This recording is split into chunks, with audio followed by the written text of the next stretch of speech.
Now, the further application part of it, we have Professor Dr. Prakash Dwivedi, Associate Professor of English Literature and Dean in Charge, School of Liberal Arts, Bennett University. His research interests lie in the field of post-colonial theory and literature, Indian writing in English and cultural studies. He has published many works. Dr. Dwivedi serves on expert committees of Indian Council of Social Science Research and Sahitya Academy. He is also a member Publication Advisory Committee of ICSSR. We are very happy to have you here, sir. We'll see the application part of it and how that's going to make us different perspectives of Veda. Let us live Veda. Thank you. Namaskar to esteemed audience present here. I'm really grateful to respected Makaran sir for giving me this opportunity, someone from whom I have learned a lot in my academic journey. I'm also very grateful to the organizers of this conference who have given me this platform to share my views with you and also, of course, to learn from your ideas. The title of my talk is The Veda and Ecoprogramming, Climate Crisis and Planetary Futures. I will come to my talk later, but for the first 4 to 5 minutes, I will be touching base with the motto of this conference on modern interpretations of Veda in the light of Sri Aurobindo, which is living Veda. And how do we live Veda? The very idea of living Veda is contingent on the notion of two things. One is livability and living conditions. And this livability and living conditions, they are, of course, very much present and embodied within the structures of Vedas, and also as manifested by Sri Aurobindo in his studies through the notion of interrelatedness. So I was telling Makaran sir last night, of course congratulating him for this nice initiative, that sir, I see this conference as a kind of a movement that has immense potential to transform not just India, but if you see it from a larger perspective, the entire world in the light of the environmental degradation that we are facing. I also see it as a kind of a cultural renaissance, the revival of the past, not in the sense that the past starts dictating us, or we can go to the past. That can never happen. But of course, in a way that we start reflecting on the past's wisdom, the ancient wisdom, and also are willing to learn from whatever richness are inherent in our past traditions. In this way, this cultural renaissance also becomes a kind of a renaissance where the past and the present are in one conversation with each other. This is what my mentor, late Avdesh sir, used to say, that modernity is about, the front leg is moving forward and the back leg is supporting the front leg. That is then, it's only through this kind of a movement that can be a kind of a synchronization between the past and the present. Sir was also telling about his inability not to conduct this conference while he was situated at 6,000 higher altitude. And the fact that it is now being organized in Karnataka at 3,000 altitude. That has struck me immediately, because it also made me realize that the Vedas have not gone beyond our grasp. It is very much within our reach. So from 6,000 it has come down to 3,000, and with the events like this, Vedas will permeate the land with the length and breadth of this nation and also overseas. So that is something very heartening to be aware of. Also the fact that when we are talking about living Veda, I see these conferences like this as part of a yajna. And for this yajna, there is a beautiful passage in Atharvaveda. Ayam yajna vishvashvu bhavanasya nabi. That is, all activities that take place in this limitless expansion of the universe, they have their origin in the eternal activity of yajna.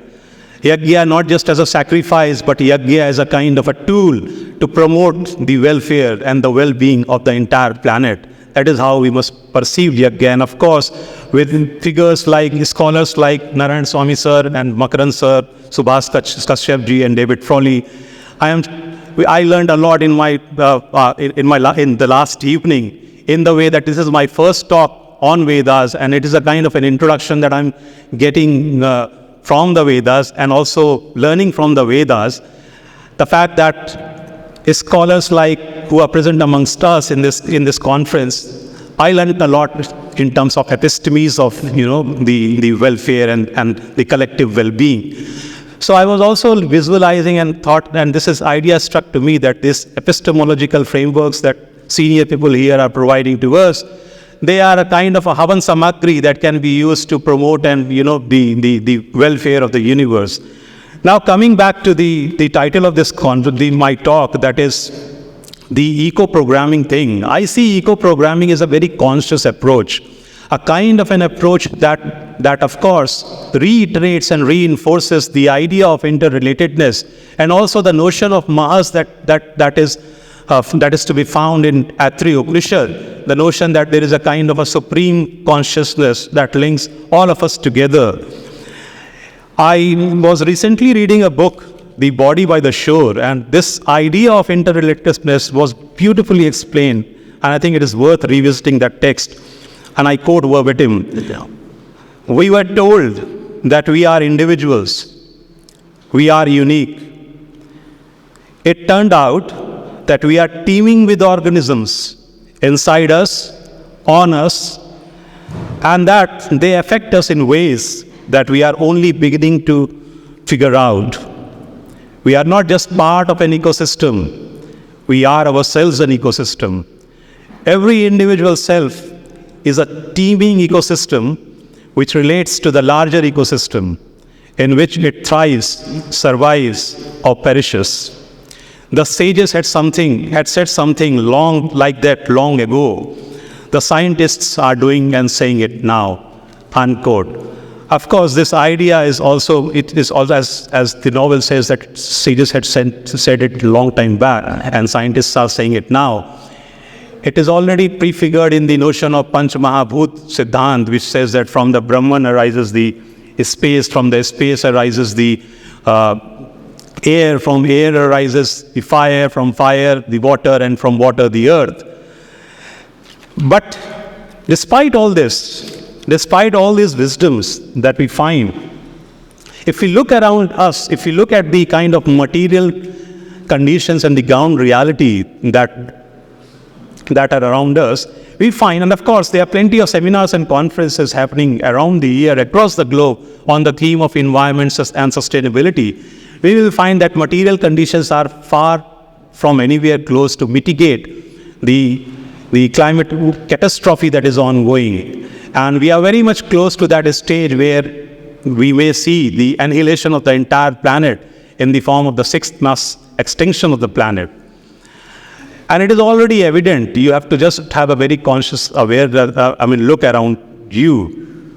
The melting of the glaciers, the acidification of oceans, the monetization, chemicalization, and weaponization of soil, the death of species 100 to 50 to 1,000 per year, the rapid incidence of forest fires across the globe, the genetically manipulated food that are being produced across the globe, they are all testimony to the fact that somehow we have failed to establish our symbiotic relationship with Mother Earth. We may have built a better planet, a better world for us, but in so doing, we have only excavated and diluted the planetary health and planetary conditions. This deterioration in planetary conditions, of course, as I see, is rooted in two origins. The first is the distinction between the species, that is man, and less than human species, but which is rightly called as more than human species. And then we have another distinction, that is the atmospheric distinction or the worldly distinction that could be found in the categorization of the world into the global south and global north. But let us first deal with this idea of, the species distinction. The distinction that, of course, emerges from the idea of duality, which is in sharp contrast to what Sri Aurobindo says in Life Divine. And I quote, "All evolution is, in a sense, a heightening of the force of consciousness in the manifested being, so that it may be raised into the greater mind, from the mind into the spirit." Unquote. He goes on, "A nature throbbing with a heart divine was felt with unconscious universe. It made the breath a happy mystery and brought a love sustaining pain with joy. A love that bore the cross of pain with joy, eudaimized the sorrow of the world, made happy the myths of long unending time, the secret of God's felicity." And if I have to quote another reference from Sri Aurobindo, "Or everything in nature, every element of nature is seeking the delight of its being. All happily grows towards knowledge and towards bliss. An inner law of beauty shapes our life. But that is neither how we see nature nor how we behave towards it." For example, if we see the quotation from Jagannath Panditraj in Bhavani Vilas, he captures this kind of a duality that is very detrimental to the environmental degradation of the planet. And he says that, "Yatrapi kutrapi gata bhavyur hansa mahimandala mandya hanistu tesham hi sarovaranam yasham maralya saha viprayaha," which can be translated into English like this: "Where they might have gone, the geese, to gild the horizons, it is the lake that parted from these birds that are diminished." So environmental thinking in this way, it is not about you and me. It is also not about any particular ideology, nor it is about the much obsessed notion of purity that we keep on promoting and advancing and also trying to legitimize. But it is something which goes beyond human limits. In that sense, environmental thinking is it's a kind of a transcendental approach. It is a kind of a transcendental approach for the simple matter that because life preceded humans, we came later, life was already there, right? As Rigved sums it up, "पृथ्वी से पहले सब नहीं था, असत नहीं था, अंतरिक्ष भी नहीं था, आकाश भी नहीं था, छिपा था कहाँ, किसने देखा था उस पल को अहम, अटल जल भी तो नहीं था." Now this is a kind of an awareness. If you talk about all this to the younger generation, I teach my students a course on environmental humanities. They normally gloss it over as a kind of some mystical approach, as a kind of a mystical thinking, which has no relevance to contemporary times because everything has been captured and served to them in the form of, job skills or employability skills. And when we talk about employability and job skills, it is in sharp contrast to the life skills. Life skills about preservation of and promotion of life, whereas job skills is just limited to your own, the needs of your stomach. So an education that is focused more on the stomach is an education that will only produce a kind of a nation that is self-centered. That is why we need to go beyond this approach to move towards a kind of an aesthetic education that caters to the need of planetary care and repair, to use a terminology from Gayatri Spivak. When we do this, when we move beyond this individualistic nature, when we go beyond this dualism and we approach this sense of oneness, we become aware of the fact that our actions determine the life of this planet for the future generations to come, right? So when I tell all these narratives, these stories to my students, their first reaction, of course, as I told you, is they rub it off. They don't like it. But when they start opening their ears and when they start listening to more stories like this, they become accustomed to it. Then they realize that, yes, there is a reality, there is an approach where we can think of a future collective well-being. And this future collective well-being is, of course, very much is linked with the idea of 5, rinas.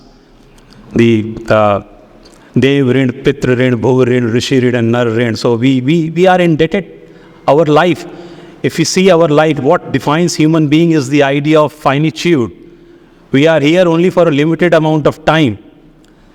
And therefore it becomes more important for us to act responsibly, to use the time that we have on our hands in a way that is more enabling, empowering, liberating, and a kind of that can provide a kind of a platform that serves the future, a better planet to live in. And that is to say that planetary future depends not on this hyper sense of the eye that is from which we see, that is the drishti, but it has to be embedded within the eyes of, the seers. So from the I individual, it has to go beyond, it has to go to the you.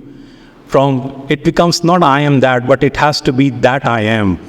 From this journey from I to you is the first, approach towards building a kind of an eco-programming, that can promote at least protect and mitigate the ongoing environmental catastrophe. That is the base, the overall argument of my talk, and I will stop it here. Thank you.